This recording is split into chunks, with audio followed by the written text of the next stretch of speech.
বাড়িতেই যে এত সুন্দর ঘুষো চিংড়ি আর মসুর ডাল দিয়ে বড়া বানানো যায়, আগে না বানালে আমি জানতে পারতাম না। তাই তোমাদের সাথে এটা শেয়ার করলাম।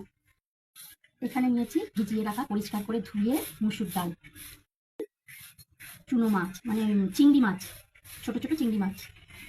এই দুটো জিনিসই ব্লেন্ড করে নেব। ঘুষো চিংড়ি ও মসুর ডাল পেস্ট করা হয়ে গেছে।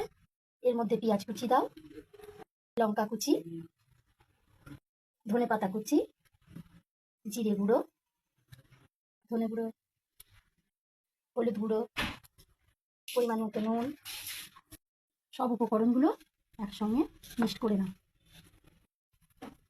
নিয়ে ছোট ছোট করে ছেড়ে দাও, এইভাবে উল্টে দাও। এক পিস করে হয়ে গেলে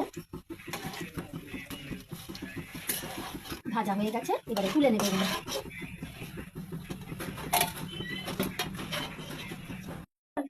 ব্যাস রেডি ঘুষো চিংড়ির বড়া। তোমরাও এইভাবে বাড়িতে বড়া বানাবে আর গরম ভাতের সঙ্গে পরিবেশন করবে, অসাধারণ লাগবে।